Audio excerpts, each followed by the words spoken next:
Assalamualaikum Pak. Waalaikumsalam dok. Bagaimana kabar Tak sekarang Pak? Lagi kurang sehat dok. Lagi kurang sehat Pak. Pertama-tama Pak, perkenalkan saya dengan Dokter Tami. Kebetulan Pak, saya yang berjaga sekarang di klinik. Jadi saya tulis dulu identitas tadi Pak. Kalau boleh tahu namanya siapa Pak? Baso dok. Bapak Baso, umurnya berapa tahun Pak?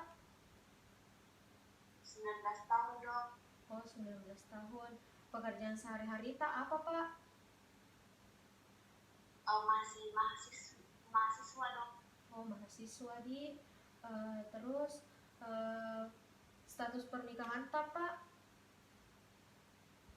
Belum menikah dok. Belum menikah. Jadi ini Pak, saya akan menanyakan beberapa pertanyaan kepada Bapak. Jadi saya harap Pak kita jawab dengan jujur nih Pak, supaya lebih mudah Kak untuk tegakkan lagi diagnosis atau penyakit yang Bapak derita Pak. Jadi bagaimana Pak, apakah Bapak bersedia? Bersedia nih dok. Ya baik Pak. Jadi apa yang bisa saya bantu Pak terkait dengan keluhan-keluhan yang mungkin Bapak rasa?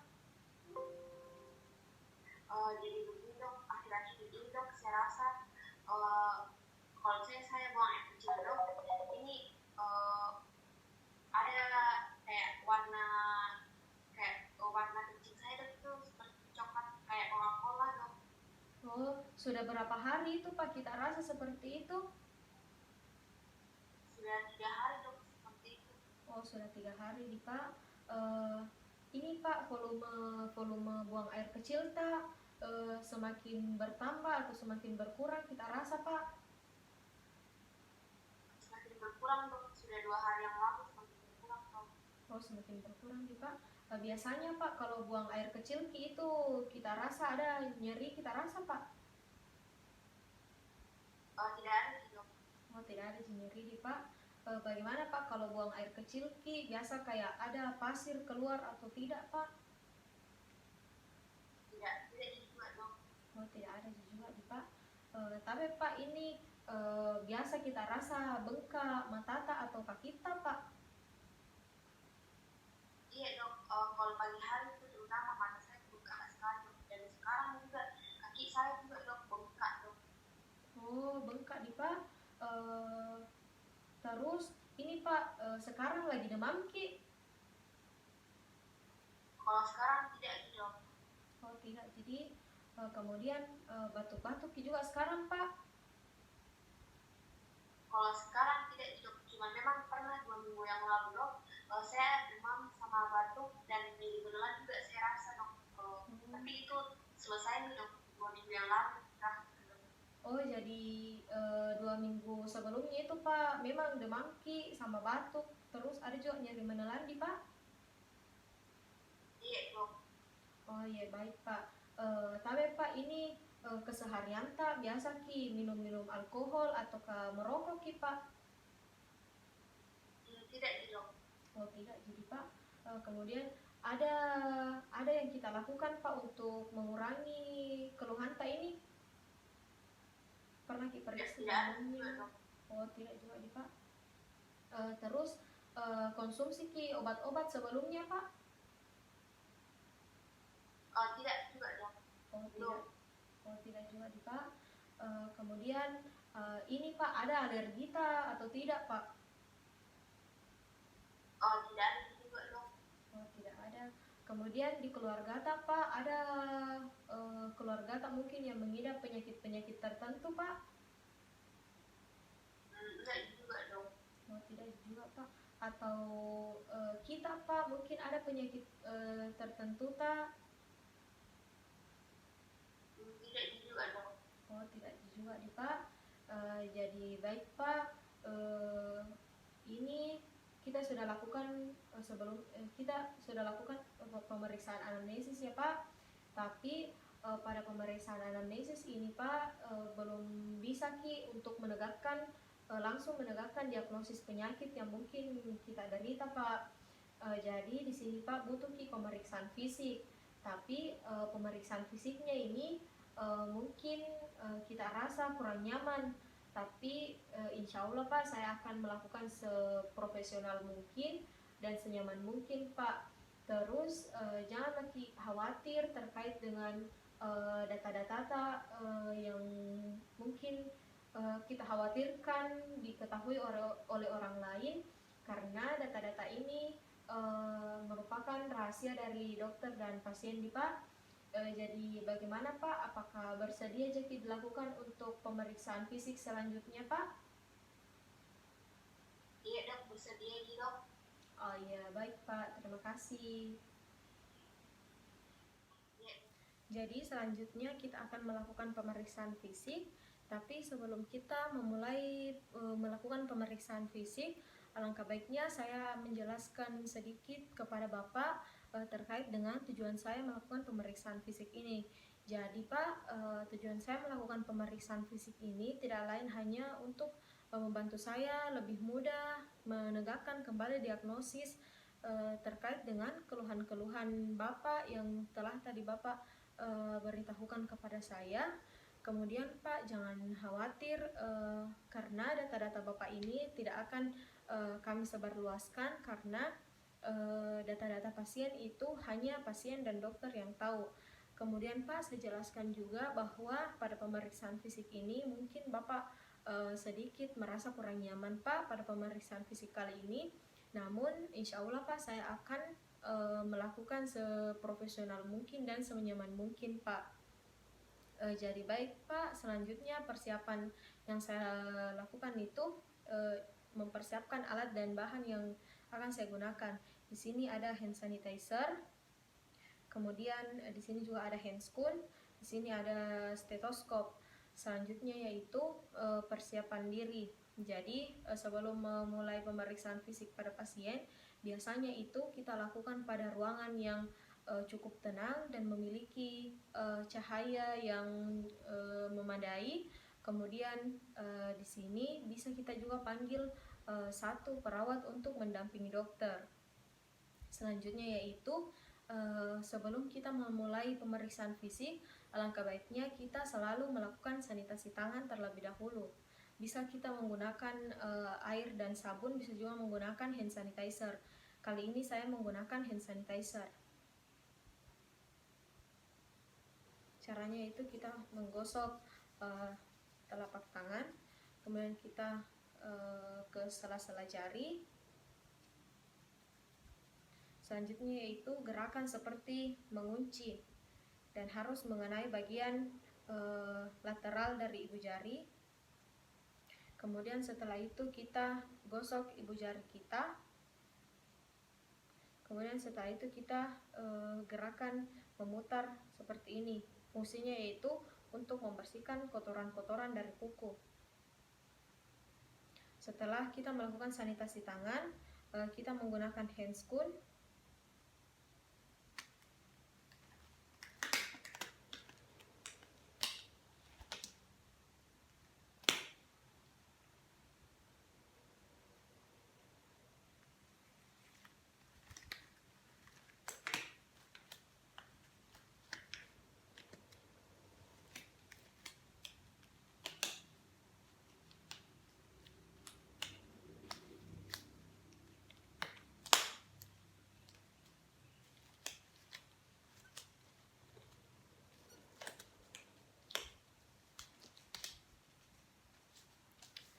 Setelah kita menggunakan handscoon, selanjutnya yaitu kita siap untuk melakukan pemeriksaan fisik. Selanjutnya yaitu kita melakukan pemeriksaan fisik. Jadi pada pasien yang menderita penyakit pada sistem urogenitaliannya, biasanya kita memeriksa pada bagian ekstremitas terlebih dahulu.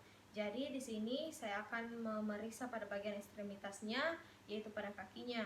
Jadi di sini kita bisa menginspeksi pada bagian kakinya itu terdapat apakah terdapat edema atau tidak. Jadi biasanya itu pada kalau ada kelainan biasanya terdapat edema. Kemudian edema atau pembengkakan. Kemudian bisa juga kita lakukan palpasi atau kita berikan tekanan sedikit Tapi Pak, saya akan menekan kakinya sedikit ya Pak. Nah, biasanya pada saat kita tekan itu masanya itu tertinggal sesuai dengan bagaimana bentuk pada saat kita menekan. Nah, biasanya disebut sebagai edema pitting. Selanjutnya yaitu pada pemeriksaan abdomen atau pemeriksaan pada daerah perut. Jadi pemeriksaan ini terbagi menjadi beberapa pemeriksaan. Yang pertama itu ada pemeriksaan yang dikenal dengan inspeksi atau kita memperhatikan pada bagian perutnya. Jadi kita memperhatikan apakah ada pembengkakan atau tidak, apakah ada cacat pada bagian perutnya atau tidak, pada bagian perut dan pada bagian costovertebralis. Kemudian kita juga memperhatikan apakah ada edema atau tidak, kemudian apakah ada benjolan atau tidak.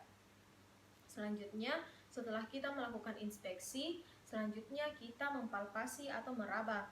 Jadi, Pak, saya akan mempalpasi atau meraba pada bagian perutnya Bapak ya. Jadi, caranya yaitu satu tangan di bagian costovertebralis, kemudian satu tangan juga pada bagian dinding atas perut. Kemudian kita berikan tekanan. Nah, sambil kita tekan, kita juga meminta pasien untuk melakukan ekspirasi dan inspirasi, atau kita bisa minta pasien untuk bernafas. Jadi Pak, bisa Bapak bernafas dengan rileks, kemudian buang. Nah, selanjutnya kita bisa memeriksa pada bagian kanan dan bagian kiri pasien. Nah, pada pemeriksaan ini biasanya kita menemukan bahwa ternyata ginjal kanan itu lebih rendah dibandingkan dengan ginjal kiri. Selanjutnya yaitu pada pemeriksaan palpasi ini juga bisa kita menemukan adanya ballottement pada saat pasien melakukan inspirasi yang maksimal. Selanjutnya yaitu pada pemeriksaan perkusi. Jadi pada pemeriksaan perkusi itu kita bisa melihat luas permukaan pada daerah yang pekak. Jadi kita bisa memperkusi pada bagian costovertebralis, yaitu pada bagian lateral dari perut. Kita perkusi, kemudian pada saat pemeriksaan perkusi ini kita juga bisa mendapatkan beberapa kasus perdarahan. Jadi ada namanya kasus perdarahan retroperitoneal, yaitu perdarahan pada daerah pekak tanpa merubah posisi. Kemudian perdarahan yang kedua yaitu peradangan intraperitoneal, yaitu adanya daerah yang pekak juga pada saat terjadi perubahan posisi.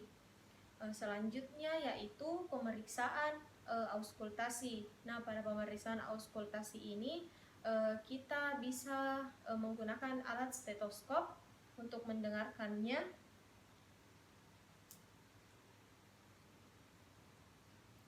Kemudian kita auskultasi pada bagian abdomen, kemudian ke bagian lateral abdomen. Kita bisa mengauskultasi, biasanya itu terdengar suara bising atau suara sistolik. Nah, selanjutnya setelah melakukan beberapa pemeriksaan fisik, biasanya itu juga ada yang dinamakan pemeriksaan transluminasi. Jadi pemeriksaan transluminasi ini biasanya dilakukan pada bayi yang berumur kurang lebih 1 tahun dengan masanya itu berada pada bagian suprapubis. Jadi biasa dikenal dengan pemeriksaan suprapubis. Jadi misalnya ini adalah bayi, kita bisa memeriksa itu terdapat 3 tahap. Yang pertama itu inspeksi, kemudian palpasi, kemudian ada juga perkusi. Jadi yang pertama itu pada pemeriksaan inspeksi kita bisa melihat pada bagian suprapubis.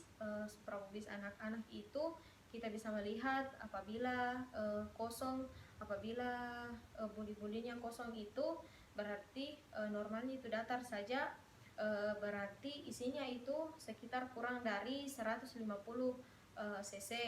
Kemudian bisa juga kita menggunakan senter, kemudian kita melihat masanya kita senter di atas suprapubis, kita melihat masanya, kemudian bisa terlihat adanya krista. Bisa juga kita melihat adanya ovarium, pembesaran ovarium. Kemudian yang kedua yaitu kita bisa mempalpasi. Jadi caranya itu kita mempalpasi pada bagian suprapubis. Nah, kita merasa apabila adanya pembesaran pada bagian suprapubis, biasanya itu buli-bulinya penuh, atau sekitar memiliki cairan sekitar lebih dari 150 cc. Kemudian apabila kita juga bisa merasakan adanya nyeri tekan, apabila kita bisa merasakan adanya nyeri tekan atau benjolan-benjolan, berarti itu tandanya ada tumor besar pada buli-buli. Selanjutnya pada pemeriksaan perkusi. Jadi pada pemeriksaan perkusi ini tidak dapat diidentifikasi dengan lengkap apabila cairan yang di dalam buli-bulinya itu kurang dari 150 cc. Jadi pada pemeriksaan transluminasi itu biasanya kita lakukan pada pada ruangan yang cukup gelap, karena kita bisa menggunakan bantuan alat senter.